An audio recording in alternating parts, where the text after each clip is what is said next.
Good morning, everybody. This is for Honors Pre-Calc. This is the vectors, lesson number 2. We're going to talk about the dot product of two vectors. The definition of the product of two vectors is somewhat unexpected, like it says here. When you take a vector that's a1 times I plus b1 times j, and a2 times I plus b2 times j, in other words, a1, b1, a2, b2. What you do is you multiply the two x components together, you multiply the two y components together, and then you just add them together. So what are we looking at here when we take the dot product of v times w? You're going to take 2 times 5, which is 10. You're going to take negative 3 times 3, which is negative 9, and then you're just going to add those two results together. I get 1. If I take w times v, it's the same thing. 5 times 10 plus 3 times negative 3. That also gives me 1. So the dot product is commutative. Commutative meaning if I take u and the dot product of v, that should equal v, the dot product of u. What's v times v? Just take 2 times itself, negative 3 times itself. So that's 2 squared plus negative 3 squared. That's going to give me 13. Same thing with w dot w. W times w. When you're multiplying these two vectors together, you take 5 squared plus 3 squared. 5 squared plus 3 squared. That's going to give me 34. Now, what does this notation mean again? When you see this notation again, we're talking about the magnitude of the vector. So how do I do that? It's just like a Pythagorean theorem. X squared plus y squared, take a square root. It gives me the square root of 13 here. Same thing with w. Take x squared plus y squared. That's going to equal 5 squared plus 3 squared. That's 34. Take the square root of that. Now, since the dot product is a lot like multiplication anyway, you can take u times v plus w. That's going to give me u times v plus u times w. Now, we could prove this if you'd like. If I take u, which is 2 plus 3i, let's say v is 2i plus 3j. Sorry about that. Let's say this is 2i minus 3j, and let's say w is 5i plus 3j. So when I'm doing the dot products here, if I'm going to take u times v plus j, these are the x components. That is 2 times 2 plus 2 times 5. If I do the y components, it would be 3 times negative 3 plus 3, which would be 3 times negative 3 plus 3 times 3. So you can see the distributive property does work. If you take v times v, the dot product of v and v, it will give you the magnitude of v squared. Watch carefully, please, here. If I take v, which is 2i minus 3j, it would be 2 times 2 plus negative 3 times negative 3. Now that's going to give me 13. And if you look above here, the magnitude of vector v was radical 13. This is radical 13 squared. And of course, if you take the 0 vector times any vector, it's going to give you 0.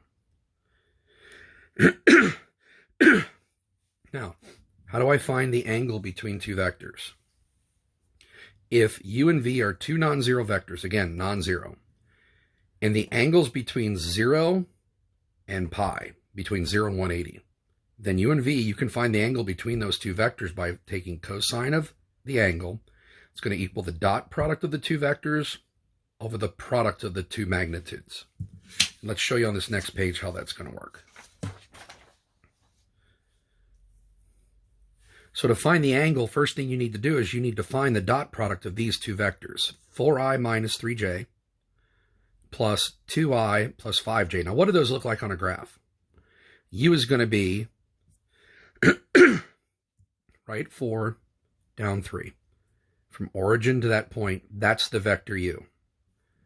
2i plus 5j is going to be right 2 and up 5. So there's the vector v. Now what's the angle between the two? What we do is we take the dot product of the two vectors. So we're going to take 4 times 2, which gives me 8. I'm going to take negative 3 times 5, which gives me negative 15. That gives me negative 7. Now find the magnitude of the two vectors.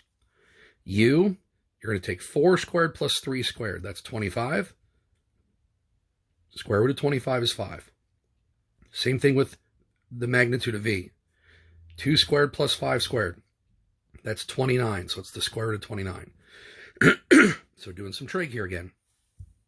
If you have cosine of theta equals the dot product of u and v, that would be negative 7. Multiply the magnitudes, that would be 5 radical 29. So cosine of theta is going to equal approximately negative 0.26, yada, yada, yada, yada, yada. And you know how we do this. We're going to make sure that we always use the entire decimal.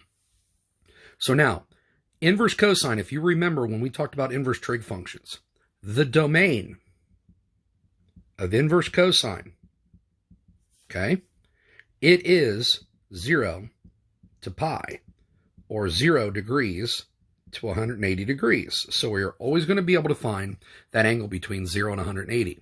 Take inverse cosine of that number we just found, and I get approximately 105 degrees. So the angle between these two vectors is 105 degrees. Seems like a pretty simple formula if you want to find angles. So the vector v in this particular problem is 3i minus j. Notice if I multiply this by 2, I get w, 6i minus 2j. So v is half of w. So when I do the dot products of these two, 3 times 6 is 18. Negative 1 times negative 2 is 2. Those add up to 20. If I do the magnitude, it would be 3 squared plus 1 squared. That's 10. Square root of 10 is the magnitude of v. 6 squared plus 2 squared. That's 36 plus 4. That's the square root of 40. Now, what's the square root of 10 times the square root of 40? It's 400. The square root of 400 is 20. 20 divided by 20 is 1. Now, what is inverse cosine of 1? Where does cosine equal 1? It's at 0. So the angle between those two vectors is 0 because they are parallel. Now, orthogonal means basically perpendicular. If you see the word orthogonal and your vectors are orthogonal, they form an angle that is pi over 2 or 90 degrees. Since cosine of pi over 2 is 0, it follows from the formula in 8, okay, which is on the previous page.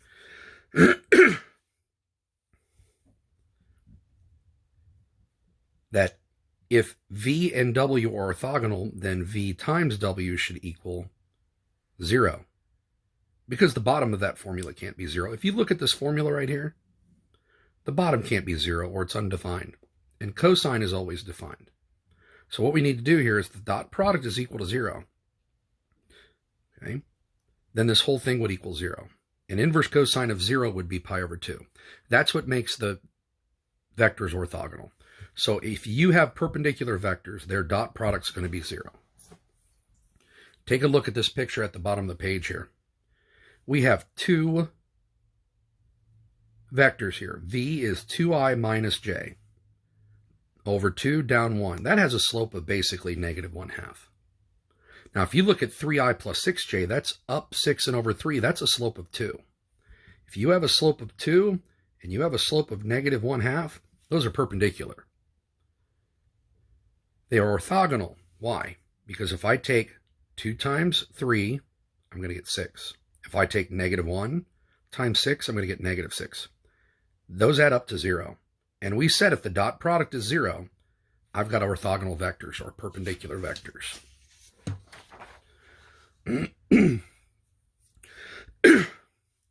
Now, one more thing in this lesson that I want you to look at.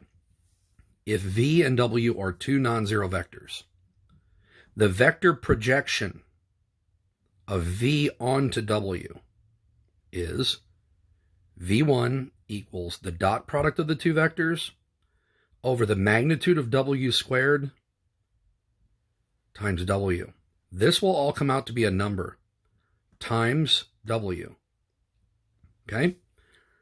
The decomposition of V into V1 and V2 basically works like this, where V1 is parallel to W and V2 is orthogonal to W. So look in the picture. Here's the projection, the vector projection of V onto W. Notice here, here's W. V1 is parallel to it. V2 is orthogonal to it. So V2 would equal V minus V1. Let me show you how all this works. Find the vector projection of V, which is I plus 3j.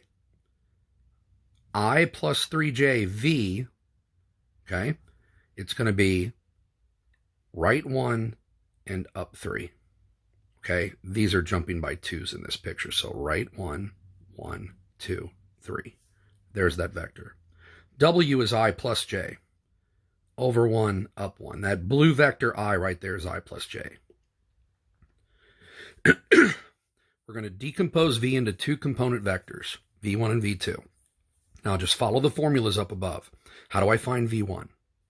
V1 is going to be this extension of W to get over here so that when I turn to the right or turn to the left at a right angle, it's going to go right to the end of V. That's what it means to find the vector projection of V onto W. Now let me show you how this works.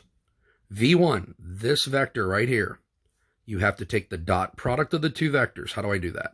1 times 1 is 1. 3 times 1 is 3. Add those together, I get 4. That's my dot product. Now, W, what is its magnitude? It's 1 squared plus 1 squared. That's radical 2. I have to square it. So what am I doing here? This is 4 over 2. So I need to take 2 times the vector W. 2 times the vector W is going to be 2i plus 2j. Look, 2i plus 2j. Now, V2 is just taking V minus V1. So I'm going to take V, which is I plus 3j, and I'm going to subtract 2 times I plus j. In other words, I'm taking V minus what I just found. I minus 2i is negative I. 3j minus 2j is j. So I get negative I plus j. So V1, essentially, I doubled the length of W here. I hope you all can see this. And then V1 is this vector that takes me left 1 and up 1 to get me right to the end of V. All the formulas are here so that you can work on the assignment. If you have any questions, obviously, you know you can text me, or you can request a Google Meet video chat with me if you want. Feel free to email me if you'd like. But get started on this homework when you can, please. I hope to see all of you soon. I hope all of you are doing well and you're staying safe and healthy. Herm Dog out.